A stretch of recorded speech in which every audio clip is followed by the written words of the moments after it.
Good morning. I guess it's probably still morning everywhere on this continent. But if you're on another continent, good day or good evening even. It's nice to be here. For those of you who don't know me, I'm Diana Clark. And I feel like saying, and I'll be your host for this week. Gil is still on vacation, taking some well-deserved time off.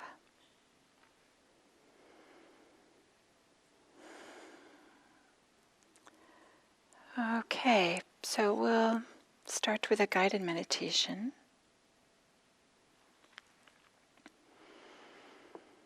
So let's take a moment to settle in.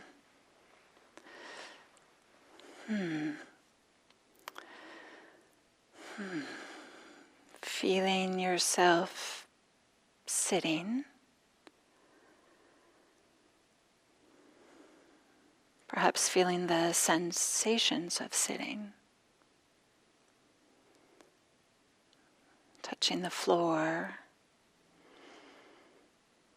Feeling into the feet and the legs.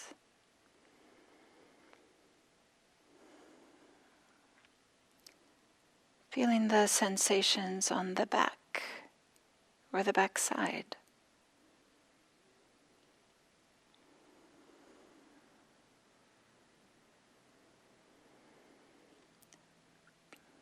Bringing an aliveness of attention,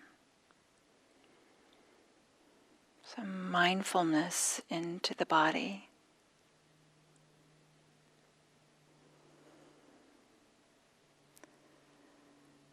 Into the bodily experience.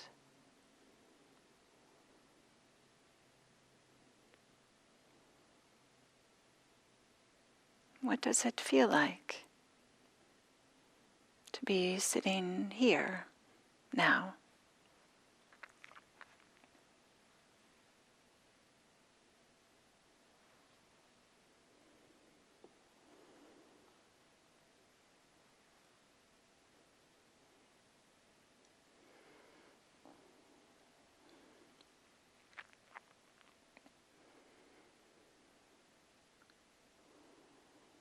So inhabiting the body with some aliveness, with some attention, some mindfulness.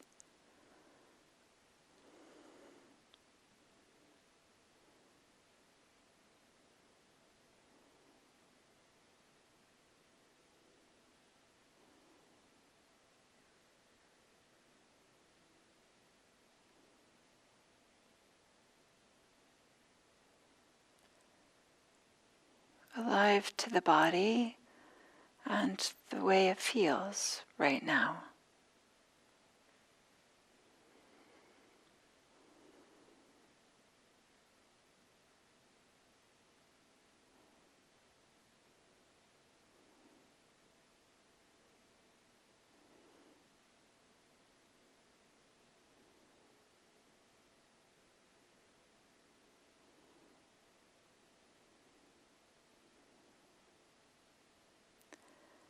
Maybe you want to check in with the face and how the face feels right now.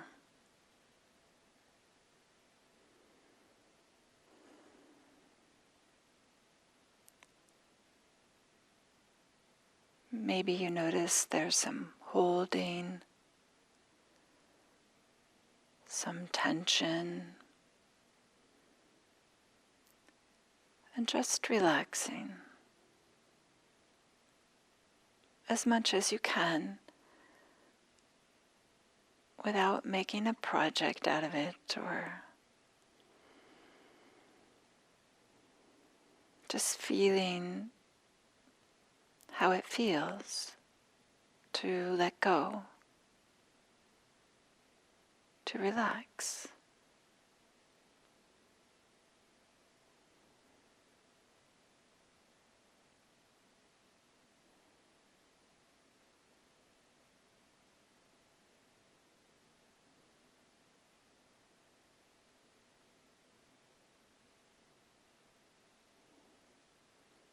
perhaps around the eyes, the mouth, the jaw, the neck.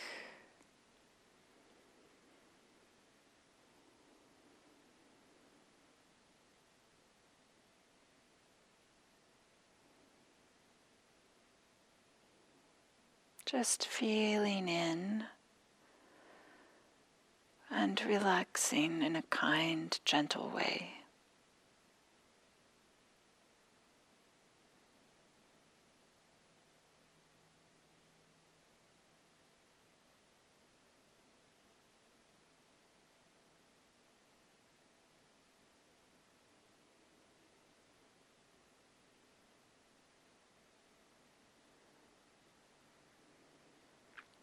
It's okay if all the attention doesn't go. It's okay if there's still some tightness and uncomfortableness. Just whatever's possible right now.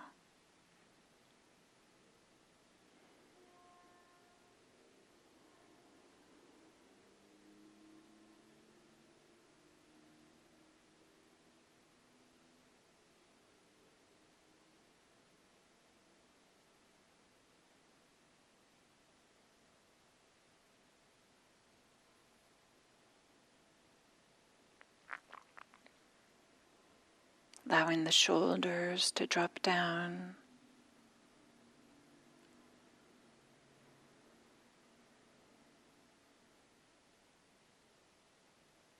Feeling into the arms and hands.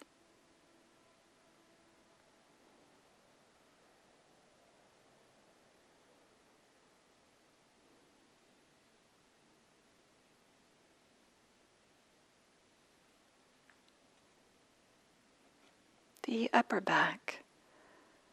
Sensing in, tuning in to the upper back.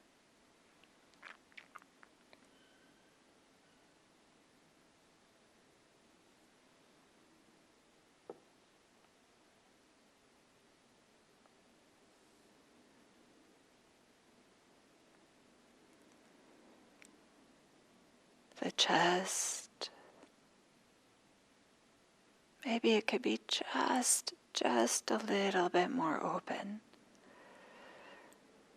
Maybe the movement isn't even noticeable if somebody were to watch you or see you, but there's a way in which there's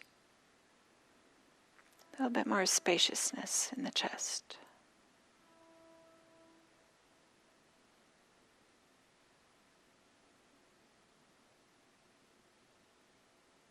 And some relaxation in the body, in the belly.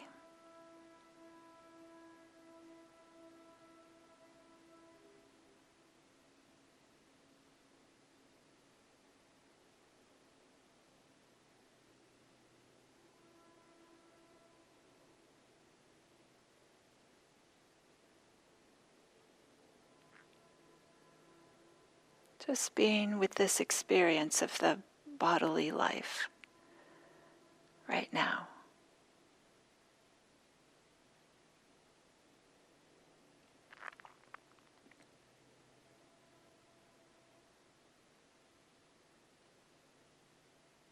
Opening to it, to the experience.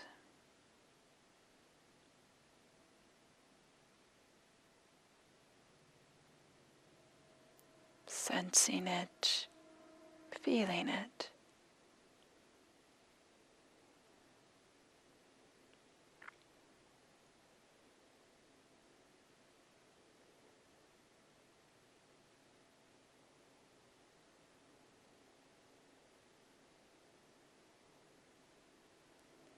Is there a way that we can welcome our experience, allowing it to be what it is?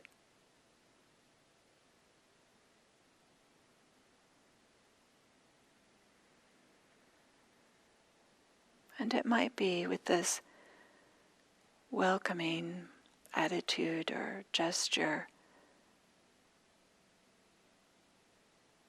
there might be a little bit more ease.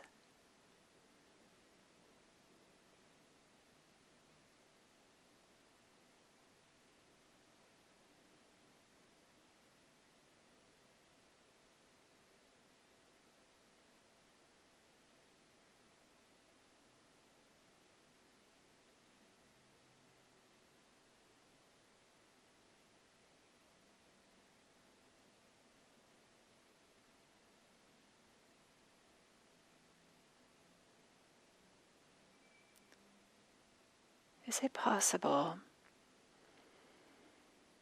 to set the direction of meditation for this period to be one of kindness, of warmth, some loving awareness of our bodily experience?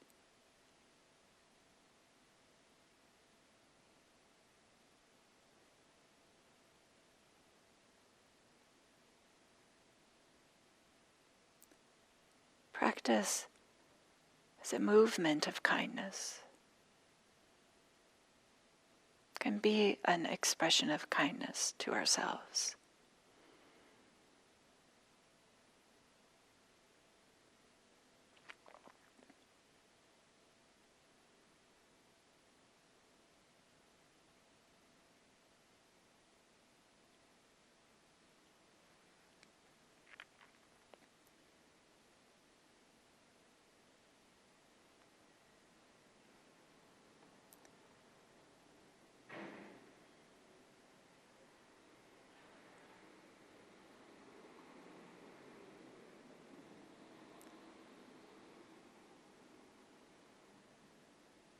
Practice is a way of caring for ourselves.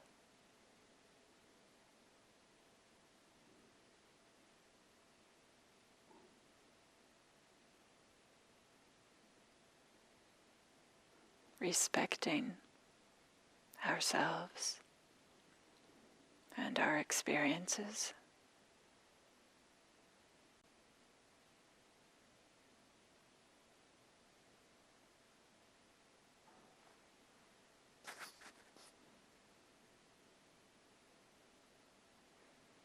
So not a self-improvement project,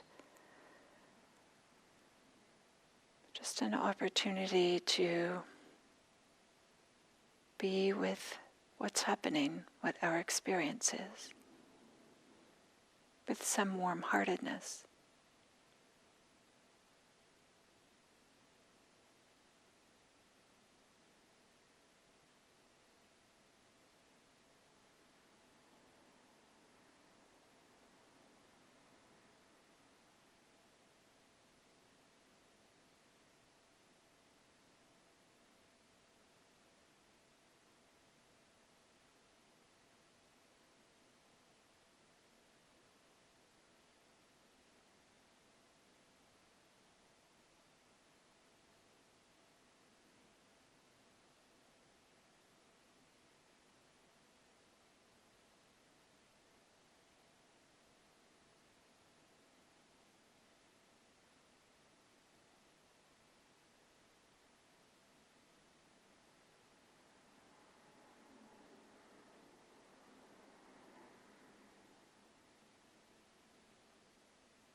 So with this foundation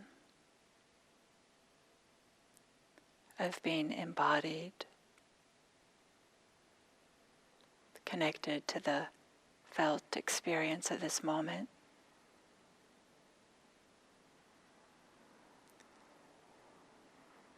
with an attitude of care and warm-heartedness.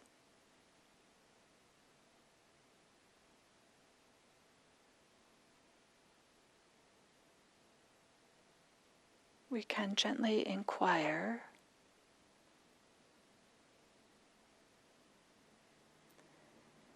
into our experience, whether it's a sound, a bodily experience. Maybe they are visual experiences, maybe emotional thoughts.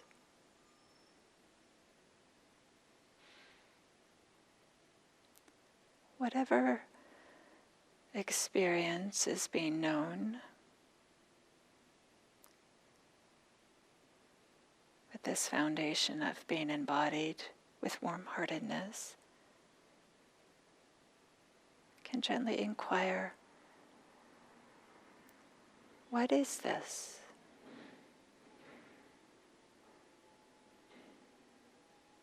What is this experience?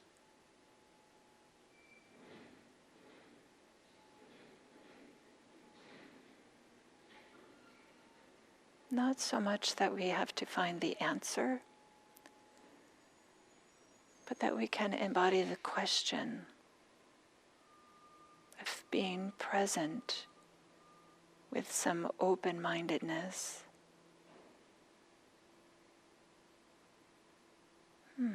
What is this?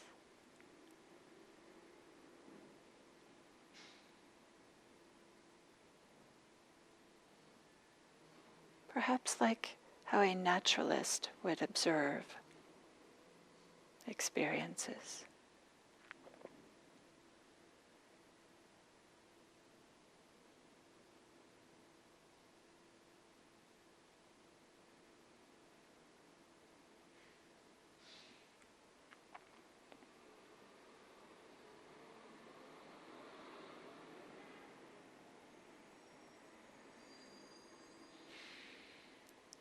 Without assuming that we know the answers or that we have to find the answers.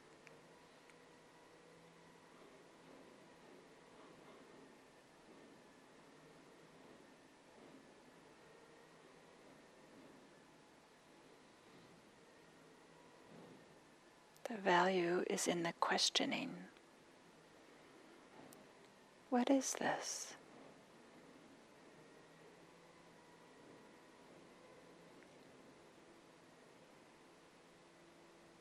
Maybe it's a sound.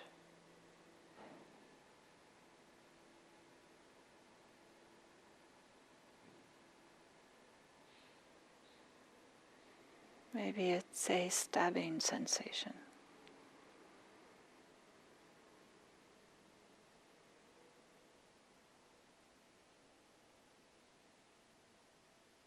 Maybe it's a general sense of delight.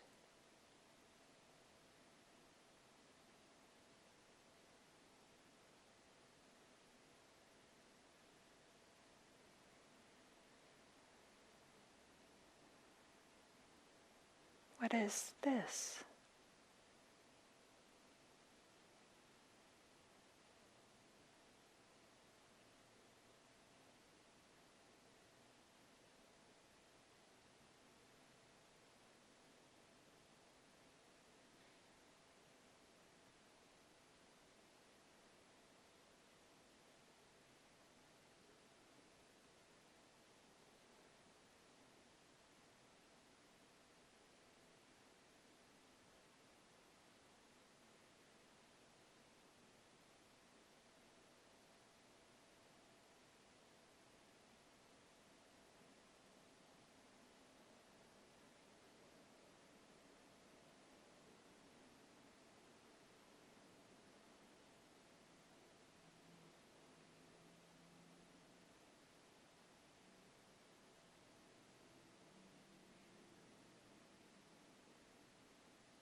in this way of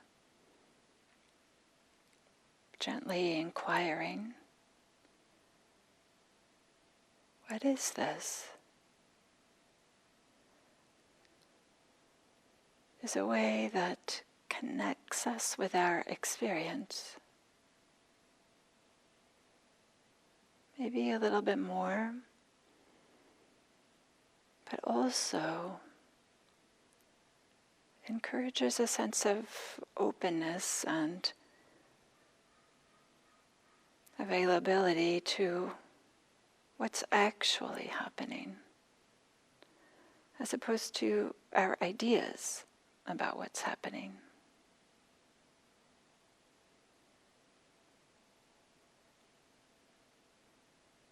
As opposed to the way we are thinking things should be, or perhaps concerned about the way they are not.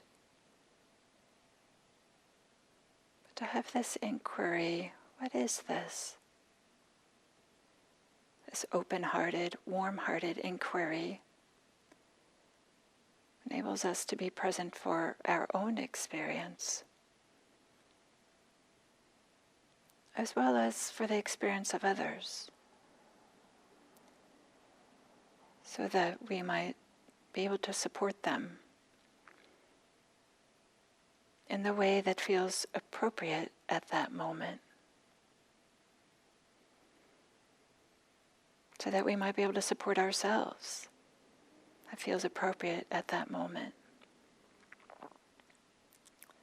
So in this way, may our practice, our embodiment practice, our warm-hearted practice, our inquiry practice, may this be for the benefit of all beings, everywhere.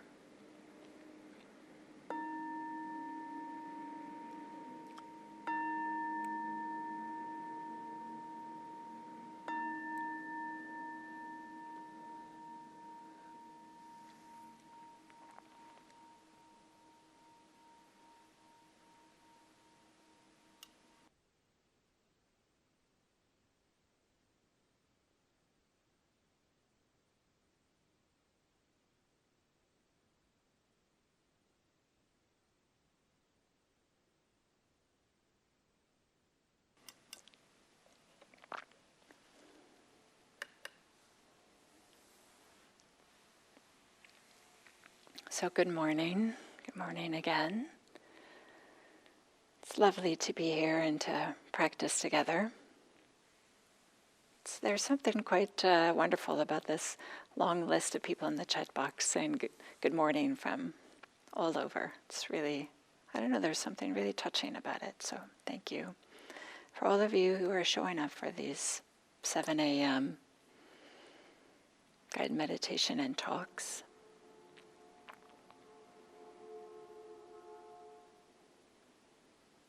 So as many of you know, maybe as all of you know, the purpose, the reason why we practice, or the purpose of the Buddhist teachings is to establish a path to the ending of suffering. And we can interpret suffering in such a broad range of ways. Maybe all forms of discomfort or unease or stress, or however we might understand suffering, from the most acute to just a little bit of irksome. So the Buddhist teachings are a ways to mitigate, minimize, and with awakening to come to an ending of suffering, which of course isn't the same as the ending of pain. There will still be physical discomfort as long as we have human bodies. It doesn't mean that we won't have an emotional life. It just, the suffering will have drained out of our experiences. And of course, these teachings are called the Dharma.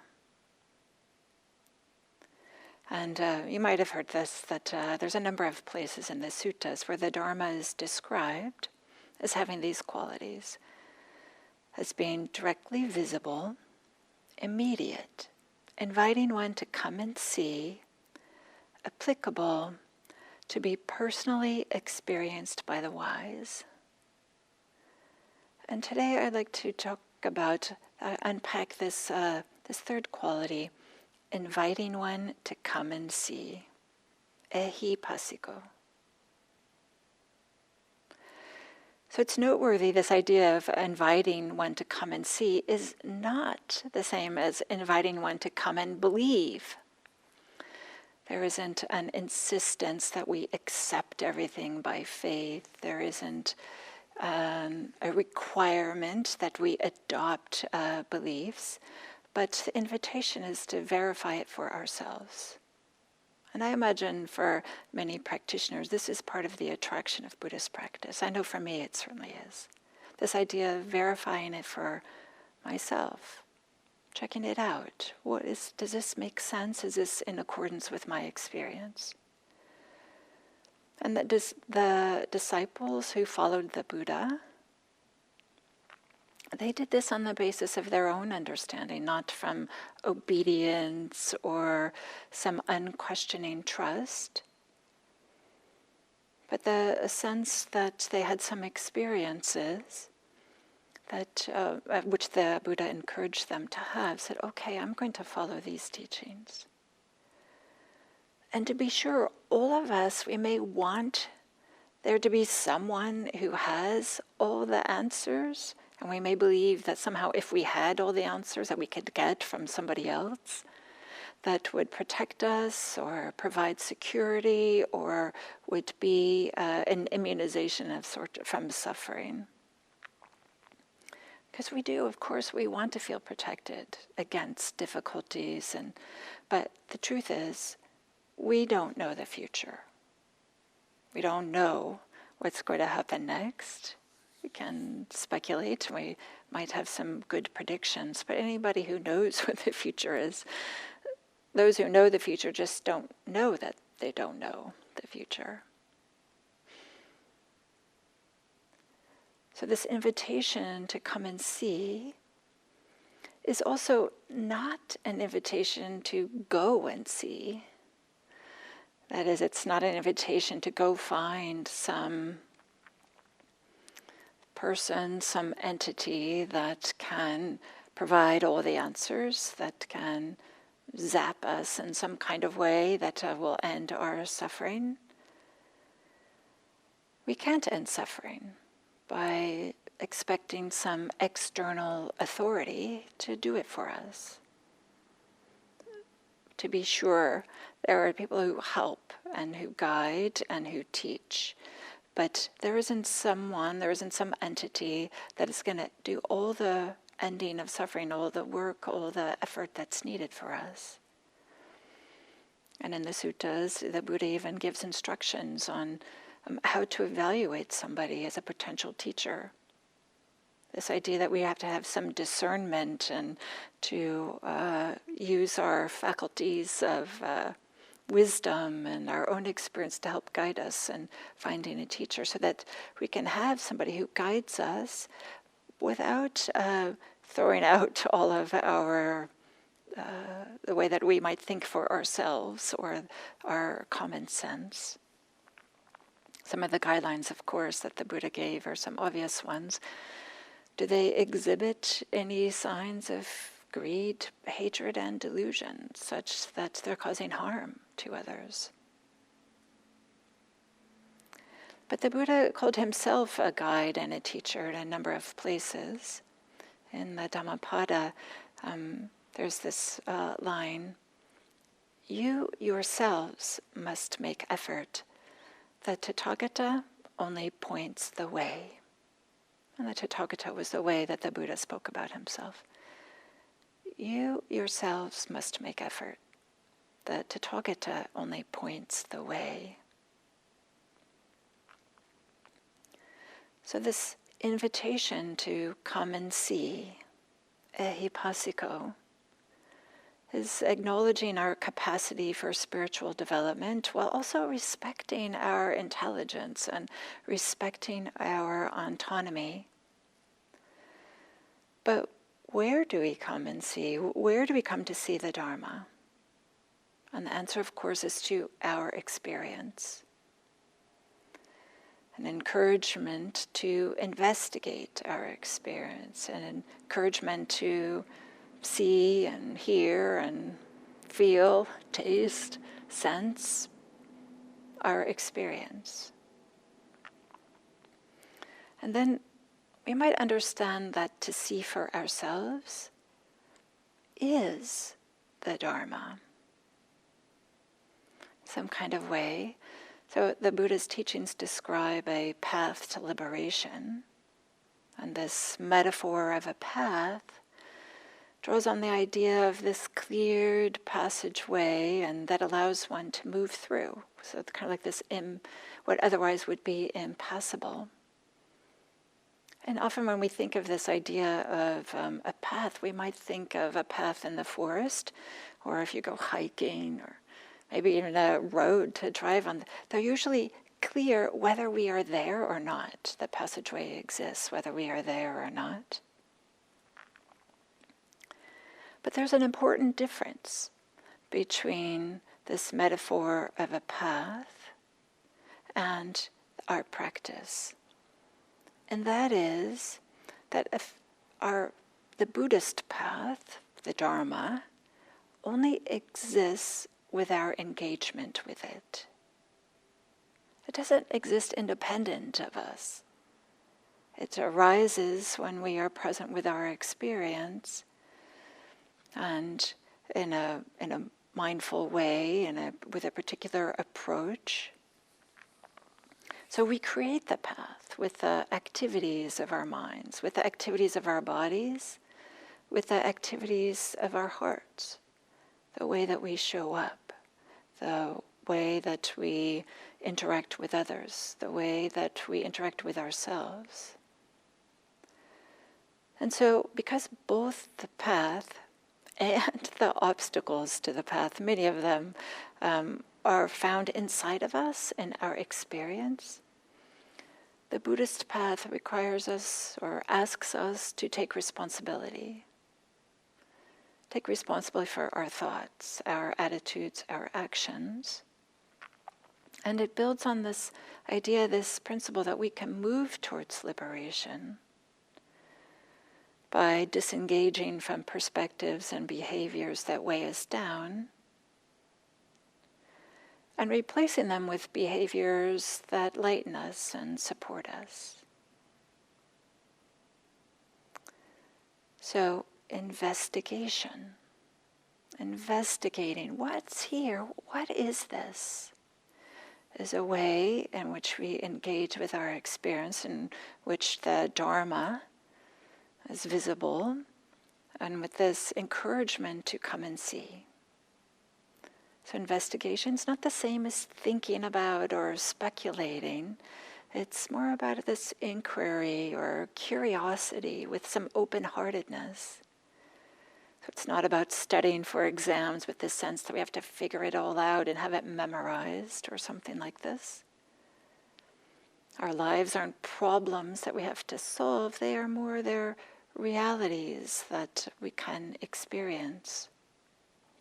So in this ways, the teachings ask for an open and listening heart, an open and listening mind, an open and listening bodily experience.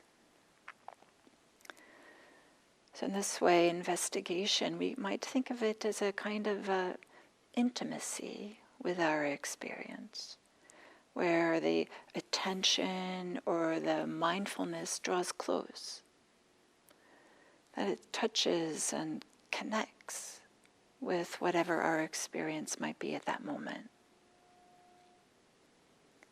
It's a way of looking, a way of being with experience, to say, what is this? What is here? What is this experience? What's actually going on? And to do this inquiry is a way that's onward leading, that supports us with practice. As to there may be some forms feel like, or might seem like they're inquiry, but feel can be a cul-de-sac, can be a dead end. So we're not asking the question, why do I always get angry when there's some physical discomfort? That just is some contraction, and we just kind of go around and round. Instead of, can be like, what's happening here? Not asking, what happens after I die? That's not knowable in this life. It's not so much onward leading, and it's taking us away from our direct experience. So is there a way in which we can have inquiry, which we can have questioning, that is a support? That's one way in which the Dharma is expressed and experienced. And that can be a support for us. And can we do this as best we can from an embodied place and with some kind-heartedness, some warm-heartedness?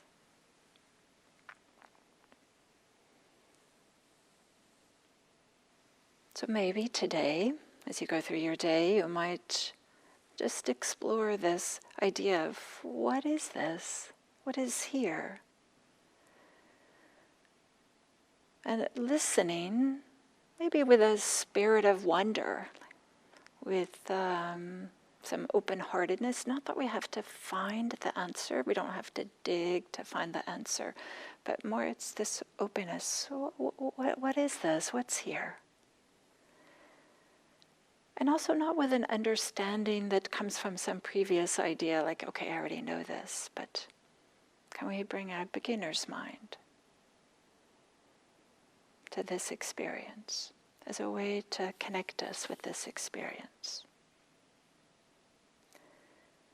And in this way, may our open-heartedness, may our openness, our spirit of inquiry, allow us to be with what's actually happening.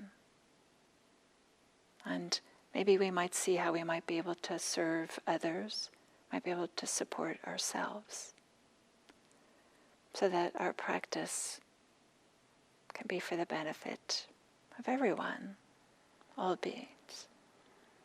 Thank you.